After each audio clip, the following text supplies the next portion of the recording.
चलिए super quick revisions में हम लोग कंपनी फाइनल अकाउंट्स का कुछ स्पेशल एडजस्टमेंट्स जो हम लोग यहाँ पे डिस्कस करेंगे, ध्यान रखना।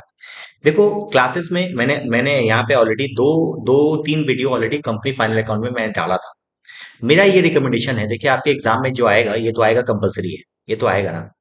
बट मेरा ये मानना है एग्जाम में कभी भी पहला क्वेश्चन कंपनी फाइनल अकाउंट का मत करना, कभी मत करना। करोगे तो बुरा फंसोगे। होता क्या है ना, कंपनी फाइनल अकाउंट का पहला क्वेश्चन करते हो, उसमें क्या होता है ना, बैलेंस शीट नहीं मिलती। अब जब बैलेंस शीट नहीं मिलता, बच्चा टेंशन में उसी में 1.5 घंटा 2 घंटा लगा देता है, आगे पेपर सॉल्व भी नहीं कर पाता। तो एकदम मेरे दोस्त याद रखना, इसको कभी भी पहले करने का कोशिश मत करना एकदम। ठीक है, चलिए स्टार्ट करते हैं। इसका कुछ स्पेशल एडजस्टमेंट्स है जो हम लोग क्विकली रिवीजन करने वाले हैं। देखो डिविडेंड से रिलेटेड दो टाइप के डिविडेंड एग्जाम में आ सकता है, वो होगा प्रोपोज डिविडेंड और एक होगा इंटरिम डिविडेंड। प्रोपोज डिविडेंड में याद रखना, क्योंकि कंपनी 2013 में कई सारे अमेंडमेंट्स आए, उस अमेंडमेंट्स के बाद हम लोगों को बोला गया कि प्रोपोज डिविडेंड में कुछ भी नहीं करना। याद रखना, पहले पहले जो सम्स हुआ करता था ना, उसमें प्रोपोज डिविडेंड हुआ करता था। ठीक है, बट इसमें भी सम्स में इस बार तो हो सकता है या तो आई नहीं। यदि आएगा भी ना तो आपको कुछ भी नहीं करना। तो मैं यहाँ पे देखो बहुत सुंदर शब्दों में लिखा हूं, कुछ मत करो। प्रपोज डिविडेंड तुमको सेंस में दिया रहेगा, उसको इग्नोर करो। बस एक याद रखना, यहाँ पे ध्यान रखना, यहाँ पे आपको एक नोट लिख के आना है। ये जो नोट दिख रहा है ना, आपको नोट बैलेंस शीट के बाद आपको एक नोट लिख के आना है। ठीक है, चलिए।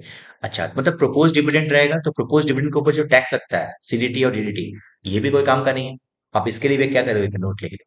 समझ में आया बात? तो डिविडेंड से रिलेटेड दो टाइप का एडजस्टमेंट आ सकता है, पहला एक प्रपोज, दूसरा एक इंटरिम। प्रपोज के बारे में क्या होगा, प्रपोज को के बारे में कुछ नहीं करेंगे, कंप्लीटली इग्नोर कर देंगे। उसके रिगार्डिंग जो सीडीटी डीडीटी लगता है, कॉर्पोरेट डिविडेंड टैक्स और डिविडेंड डिस्ट्रीब्यूशन टैक्स, सारा का सारा वो भी टैक्स को हम क्या कर देंगे, इग्नोर कर देंगे। प्रपोज डिविडेंड का मतलब होता है अभी तक डिविडेंड दिया नहीं गया, प्रपोज किया गया, राइट। इंटरिम डिविडेंड का देखो रिगार्डिंग क्या हो सकता है। इंटरिम डिविडेंड जब भी सेंस में दिया रहेगा, उस केसेस में क्या करेंगे, इंटरिम डिविडेंड दे चुके हैं तो इसको बोलते हैं रिजर्व एंड सरप्लस से क्या कर देंगे, बैलेंस शीट से लेस कर देंगे। बैलेंस शीट से क्या कर देंगे, लेस कर देंगे। बट याद रखना, संस में मान लो दे दिया है सीडीटी डीडीटी।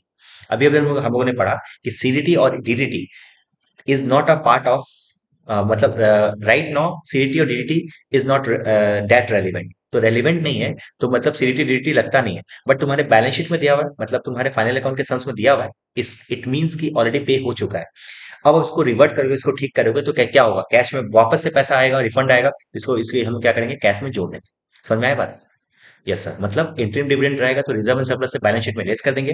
और यदि उसके रिगार्डिंग सीडीटी डीडीटी रहेगा, क्योंकि अब लगता नहीं है, तो वापस से अब उसको तुमको मिल जाएगा, जिससे कैसेट बैंक में ऐड कर देंगे। सेकंड जो एडजस्टमेंट आ सकता है वो जनरल रिजर्व से रिगार्डिंग आ सकता है।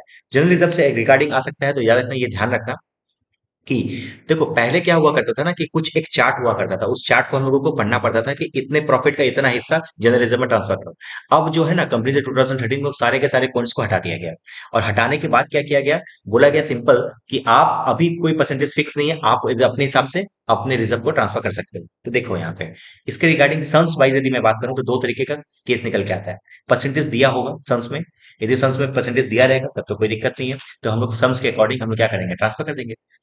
अच्छा, बट यदि संस्कृत नहीं दिया हुआ है और ऐसा संस्कृत दिया हुआ है कि एज पर प्रोविजन ऑफ 2013 के हिसाब से ट्रांसफर कर दो, या इतना कुछ मत करना, इसको भी क्या करना है, कुछ भी नहीं करना। मतलब सर दिया हुआ है 15% ट्रांसफर करो, तब तो कोई दिक्कत है, 15% ट्रांसफर कर देना, कोई दिक्कत नहीं है। बट सर यदि प्रोविजन फॉर ऐसे लिखा हुआ है कि transfer to journalism as per the provision 2013, तो याद रखना कुछ भी मत लिखना। ठीक है, क्योंकि कंपलसरी अब है ही नहीं। थर्ड जो नेक्स्ट पॉइंट है, जो नेक्स्ट एडजस्टमेंट है, वो है टैक्स के रिगार्डिंग। टैक्स के रिगार्डिंग में प्रोविजन को टैक्स के बारे में इफ आई टॉक, तो यार ना करेंट ईयर का जो टैक्स होगा, देखो यहाँ पे कैलकुलेटर हम लोग करेंट ईयर का टैक्स रेट दिया रहेगा प्रोविजन को टैक्सेशन के लिए। तो करेंट ईयर का टैक्स निकालोगे, अब उसको दो जगह पे भेजोगे, एक एसपीएल में, यहाँ पे देखो, एक एसपीएल में भेजोगे और दूसरा क्या है, बैलेंस शीट के करंट लायबिलिटी में भेजोगे। एसपीएल में भेजोगे तो कहाँ पे लिखोगे, पीबीटी जो हम लोग provision sorry profit before tax था, उससे सब चीज माइनस करने के बाद टैक्स भी वहीं पे माइनस कर देना, ये वाला अमाउंट टैक्स भी वहीं पे माइनस कर देना। और क्या करेंगे सर, बैलेंस शीट में जब हम लोग करंट लायबिलिटी लिखते हैं ना, वहां पे प्रोविजन फॉर टैक्स ट्रांसफर कर देना। ये करंट ईयर का बात हुआ। सर प्रीवियस ईयर का सर, जो कि डेफर्ड टैक्स जिसको बोलते हैं, उस केसेस में क्या करेंगे, देखना total total tax minus provision for tax previous year का जो माइनस आएगा, वो अमाउंट चला जाएगा कहाँ पे, एसपीएल में। कहाँ चला जाएगा बताओ, वो अच्छा चला जाएगा एसपीएल में। और जो प्रोविजन फॉर टैक्स है माइनस एडवांस टैक्स है, जो वो अमाउंट है, वो कहाँ चला जाएगा, बैलेंस शीट में। ठीक है, this is all about the adjustment regarding final account. ठीक है, मैं बहुत शॉर्ट में कंप्लीट किया।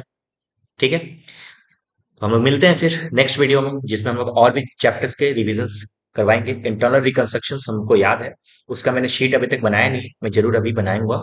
तो मैं शाम तक में उसको भी अपलोड कर दूंगा। ठीक है, तब तक के लिए हमारे चैनल को सब्सक्राइब कीजिए और जरूर से हमारे शेयर वीडियोस को जरूर से वीडियो को शेयर कीजिए। मिलते हैं फिर। Thank you.